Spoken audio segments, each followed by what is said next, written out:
They scan your head like you're a cashier and I'm a bunch of bananas. I'm not bananas, you are. That's not really funny to people who've lost their kids to this vaccine. How dare you be so flippant, man? I want to talk about Whoopi Goldberg because I got so many texts this week because she attacked me the week before. Sure. So everybody was like, oh, Bill, I get you're enjoying the karma. First of all, I'm going to talk about this at the end of my show next week, teaser. Following our last video on this topic, many of you practically begged for a deep dive into the soap opera that is Bill Maher versus Whoopi Goldberg. And guess what? We listened and we dug deep. And oh boy, the Bill Maher Whoopi Goldberg saga is less tip of the iceberg and more Titanic-sized cultural collision. Turns out, what we scratched was just the crusty surface of Hollywood's most awkward ideological tango. This isn't just a spat between two celebrities. It's a high-stakes battlefield where free speech clashes head-on with the self-righteous gavel of woke policing. It's comedy versus cancel culture, logic versus outrage. A fight for the soul of the society teetering on the edge of perpetual offense. And here's the kicker. Neither Hollywood nor Whoopi was ready for Maher's calm, yet razor-sharp, take down the S.O. buckle up, because we're peeling back the curtain to reveal the drama, the hypocrisy, and the uncomfortable truths Hollywood would rather you ignore. Let's roll. Let's take you back to almost 3 years ago when Bill Maher said this about COVID. Everyone knows Corona is no walk in the park, because you literally can't walk in the park. But at some point, the daily drumbeat of depression and terror veers into panic porn. Enough with the life will never be the same headlines. And stop showing us this. You know, everything looks scary when you magnify it 1,000 times. Here's a pubic hair. Boo! Bill Maher had officially had it with a never-ending media circus and apocalyptic doom-mongering about the coronavirus.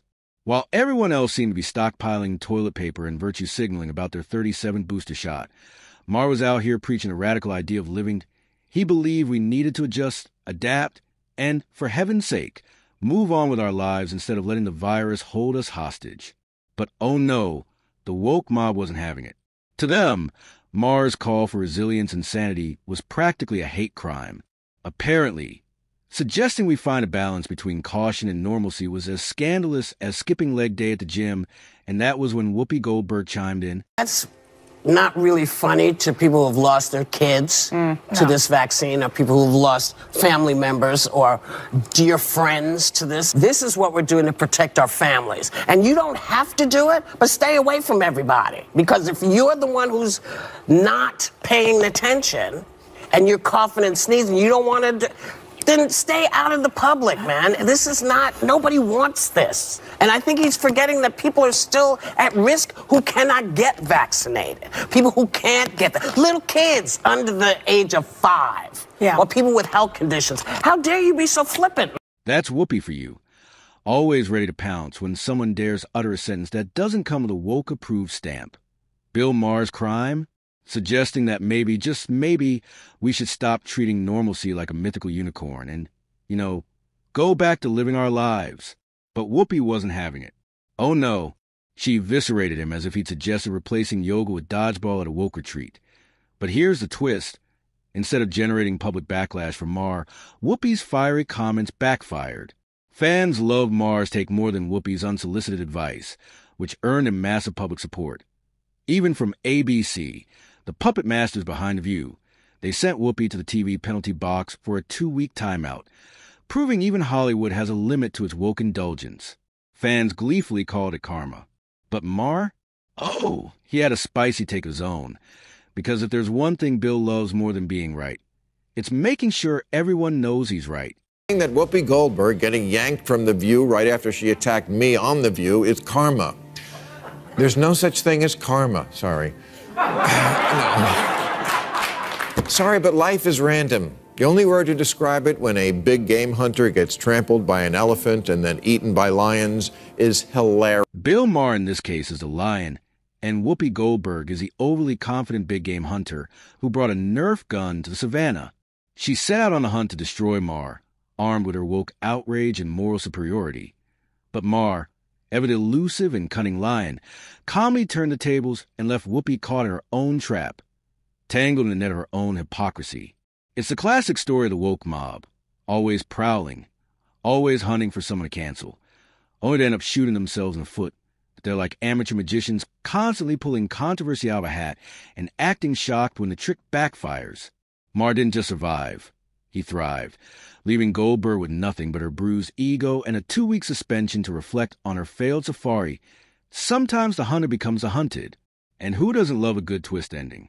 You'd be forgiven for thinking that Whoopi learned her lesson. But no, she was back swinging. And sadly, she made one of the gravest mistakes of her life. Holocaust isn't about race. It's not about race. It's not about race. What is it about? Because it's about man's inhumanity to man. Whoopi Goldberg boldly claimed that the Holocaust wasn't racially motivated, but simply a case of the Nazis being inhumane. Because apparently, the swastika wasn't a big enough hint. Not only did this Oscar-winning actress deliver a historical blunder of epic proportions, but she also managed to ignite a firestorm of outrage from Jewish communities and their allies. The uproar was so loud it probably echoed through the ABC boardroom, where executives suddenly remembered that the view comes with consequences. Naturally, the show received its fair share of backlash too, because giving Goldberg a microphone is like handing dynamite to someone with a shaky understanding of history. But instead of eating humble pie and apologizing not only for her obvious historical error, but also for her inflammatory statements, Whoopi doubled down. The American experience tends to be based on skin. Yes. And so that is what race means to me. Mm-hmm. When you talk about being a racist, I was saying you can't call this racism. This was evil. Mm-hmm. This wasn't based on the skin. You couldn't tell who was Jewish. Mm-hmm. They had to delve deeply to figure it out. This statement ignited a firestorm of outrage among fans worldwide, many of whom practically demanded Whoopi's head on a silver platter. For the second time in her tenure on The View, Whoopi earned herself a cozy 2-week suspension, proof that even Hollywood's darlings aren't immune to their own reckless commentary. But hey, that's what you get when you play the woke game and lose. It's like stepping into quicksand. The harder you try to moralize your way out, the faster you sink. Maybe next time Whoopi will think twice before rewriting history on live television, or not. Now here's the interesting and shocking part. Bill Maher, the nemesis of Whoopi, could have capitalized on this moment and completely annihilated the actress. But no, he instead extended an olive branch. He still stood by his principles. That free speech should remain free speech, and that no one should be punished for speaking their minds, even if they are wrong. Goldberg, who, by the way, I hope is still a friend, we can disagree with each other, should not be canceled or put off her show, as much as I totally disagree with her crazy statement. Free speech. She should be there. She shouldn't get a timeout. Maher, ever the classic gentleman, stuck by his principles like a pro, even when it came to Whoopi. He didn't kick her while she was down, proving once again that he's not just clever, but classy too. Now imagine for a second if the tables were turned and Maher was the one on the floor. Do you think the woke mob would have shown restraint? Oh, please. They have pounced on him faster than a vegan at a salad bar. The same crowd that preaches compassion and second chances would turn into a pitchfork-wielding mob, gleefully canceling Maher before he could even say free speech. Woke culture loves to tout its moral superiority until their values are inconvenient, at which point they rewrite the playbook. It's like watching a group of toddlers who make up new rules mid-game just to win. Principles? Consistency? Not in their vocabulary. So to get one over Bill Maher, this group of political toddlers invited him to their den. There, they tried all sorts of tricks to get Maher into a tight corner, including twisting his words. Different question. But it struck me that in the first segment you used the term woke, and you said that woke is what was sort of ruining everything. And I know that you're... No, I didn't say ruining everything. I said that's why Trump could get reelected. That's why Trump could get reelected. I know you've seen this clip a million times, so we won't bore you with a full version. But here's something to pay attention to. The woke mob always attacks in packs. They're like a pride of lions hunting their prey. Sure, you might spot one out in the open, but trust me, the rest are lurking the bushes, sharpening their claws. Case in point, the ladies on The View invited Bill Maher on under the guise of promoting his new book. What this comedian said will shock you. But instead of discussing the book, They saw it as the perfect chance to exact their revenge on the man who dared to challenge their sacred narratives. Unfortunately for them, Maher isn't just a comedian, he's a strategist. He saw the ambush coming a mile away and sidestepped their attacks with the kind of poise that makes lions look like clumsy house cats. I had any doubt that I was right about the change that's happened in the left, watching people protest for a terrorist organization like Hamas, that straightened me up pretty quick. And just like that, Maher looked the View host square in the eye and unapologetically laid out exactly why he refuses to march in lockstep with the woke mob. It was a moment so refreshingly blunt that you could practically hear the collective gasp from the audience. Maher didn't tiptoe or sugarcoat his words. He called out the endless virtue signaling, the hypocrisy, and the performative outrage that have become the hallmarks of the woke agenda. It's not that he's against progress. It's that he's against a culture where progress means silencing dissent and punishing people for thinking differently. Of course, the hosts were left blinking, trying to process what just happened. Maher didn't just reject their narrative. He dismantled it calmly and fearlessly, leaving them scrambling for a rebuttal. When they realized they couldn't bait the old fox Bill Maher, they left him off the hook. But trust Whoopi Goldberg to come for her pound of flesh. This should be against the law. You should not be able to lie to the American knowingly. What do we do as Americans to say this is not okay? You'd have to hide the First Amendment. I think you, well, no. Well, the First Amendment doesn't allow you to willingly. Whoopi realized she couldn't outwit Bill Maher with a direct attack.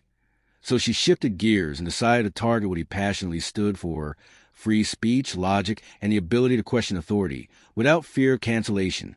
It was a classic deflection tactic. If you can't beat the person, try to discredit their principles. She attempted to paint Maher's firm stance on free speech as reckless, outdated, and even dangerous, a move straight out of the woke mob playbook. But Maher, ever the master of debate, wasn't about to let her reframe the narrative. Instead, he calmly yet devastatingly reminded her, and everyone watching, that challenging ideas isn't dangerous. It's essential for progress.